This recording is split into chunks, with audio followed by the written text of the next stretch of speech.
Hello मेरी YouTube family, कैसे आप सब। आप सभी को राधे राधे, जय माता दी।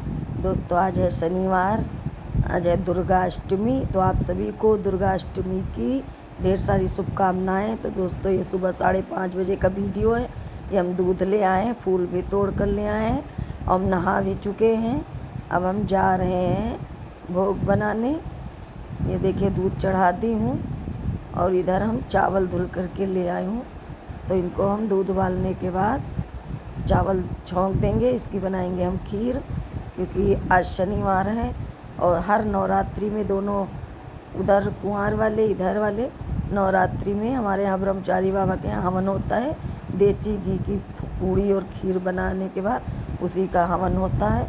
तो देखिए घी में हमने चावल को छौंक दिया है, पानी डाल दी हूँ और धीमी आंच पर चढ़ा दी हूँ। तब तक कि ये हम भगवान के बर्तन जा कर के धुल लेंगे। तो ये पानी हम सारा क्यारी में डाल देंगे और ये देखिए इतने बर्तन हैं, इनको साफ़ कर लेंगे। ये देखिए हम बर्तन धुल लाए हैं, उनको पोंछ कर रख दी हूँ और इधर हम प्रसाद बनाएंगे। फूल भी इतने ले आई हूँ, दिया उठाने गई थी तो वहाँ पर लगे थे। तो यहाँ पर ये देखिए चौका भी लगा दी हूँ आसन हटा करके। और इधर हमारी खीर तैयार हो गई है। धीमी आंच पे चढ़ा दी थी तो बार बार चलाना नहीं पड़ता था। इतना आटा भी हमने लगा लिया है। अब ये घी हमने डाल दिया गाय का, तो अब इसमें हम पूड़ियाँ बनाएंगे। तो एक गाय के लिए हमने निकाल दी है, उसके बाद ये ठाकुर जी के लिए निकाल रही हूँ। टिफ़िन में रख दूँगी ढक करके। इतनी खीर भी निकाल ली हूँ तो हमें प्रसादी हो जाएगी। और ये हवन के लिए इतनी पूड़ी है और इधर भगवान जी के लिए है। तो ये देखिए हमने पूजा भी हमारी हो गई, भगवान का स्नान हो गया है। और ये देखिए भोग भी खीर पूड़ी का लगा दी हूँ दोस्तों, और मैया जी के भी खीर पूड़ी का भोग लगाई हूँ। और उसमें अगियारी में भी आहुति दे दी हूँ खीर पूड़ी की। और ये सब हमारे भगवान का स्नान भी हो चुका है। ये मेरे प्यारे राधे कृष्ण हैं। तो यहाँ पर पूजा करने के बाद फिर सीधे हम लोग चले गए थे वहाँ पर ब्रह्मचारी बाबा के यहाँ।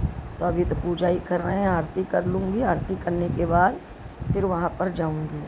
ये देखिए मैया जी की भोग लगा दें खीर पूड़ी का, क्योंकि आज दुर्गा अष्टमी भी थी और वहाँ भी जाना था। तो ये लौंग का भोग लगाती हूँ। भोग लगाने के बाद एक जोड़ी लौंग मैया जी के पास एक कलश पर चढ़ा देती हूँ। देखिए दोनों टाइम। और इधर अब हम जा रहे हैं आरती करने। आरती हो जाएगी हमारी। गणेश जी की आरती गाते हैं और मैया जी की। तो आरती करने के बाद क्षमा याचना मांग लूँगी। प्रसाद जो है गाय को खिला दूँगी जा कर के। और जो बच्चे छोटे हैं जो व्रत नहीं, उनको प्रसाद दे दूँगी, क्योंकि आज हमारा भी व्रत है, हमारे बेटे का भी व्रत है। तो हमारा बेटा पहला आखिरी था तो वो भी प्रसाद नहीं खा सकता था, तो हमने देवरानी के बच्चों को प्रसाद दे दिया था। ये देखिए परिक्रमा लगा रही हूँ। गणेश जी की आरती हो रही है, उसके बाद मैया जी की आरती करूँगी।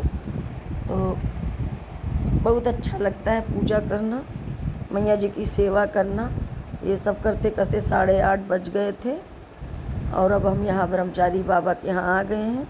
अभी हम चाय और पानी कुछ भी नहीं पी। यहाँ पर हवन हो जाएगा। तो ये देखिए हमारे देवर जी हैं, वही हवन करेंगे और कोई था नहीं, इसके पापा भी नहीं थे। तो हमने कहा कि चलो हवन कर दो, क्योंकि ये जो है ब्रह्मचारी बाबा बहुत पुराना पेड़ है। यहाँ हमारी ये हम चौथी पीढ़ी हैं। यहाँ पर पहले तो बाबा पर बाबा के ज़माने में तो ब्राह्मण आते थे, यहीं बनाते थे खीर पूड़ी, फिर हवन करते थे, फिर खाते थे। लेकिन समय के साथ अब बदल गया, अब कोई आने के लिए तैयार ही नहीं रह होता है पीपल के वृक्ष के नीचे। तो ये लंगोट भी सिलवा दी थी और ये खीर पूड़ी का हवन होगा। सिर्फ खीर पूड़ी ब्रह्मचारी बाबा को भोग लगेगा। ये देखिए हवन हो जाएगा। हवन करने के बाद फिर हम घर वापस आए। ये देखिए पैर पकड़ लेंगे। ये चबूतरा भी बना था, 3 साल हो जाएंगे अभी जनवरी में। ये हमारी देवरानी है। अब हम लोग पैर छू करके वापस आ रहे हैं घर को। ये देखिए बहुत जंगल में है, बिल्कुल बीचों बीच जंगल में है और दूरी भी काफ़ी है। धूप बहुत हो गई थी, 8 बजे का टाइम था, लेकिन काफ़ी धूप हो गई थी, इसमें धूप बहुत तेज़ लगती है। तो यहाँ आकर के देखिए हमने व्रत वाला नाश्ता बनाया था, आलू भुने थे और ये साबूदाना मूंगफली दाना नमकीन और गाजर का हलवा यही बनाया था। तो उसी का हम दोपहर में भोग लगा दी हूँ ठाकुर जी को, और वही हम भी फलाहार कर लेंगे। चलिए दोस्तों, वीडियो को एंड करते हैं। आप सभी को राधे राधे।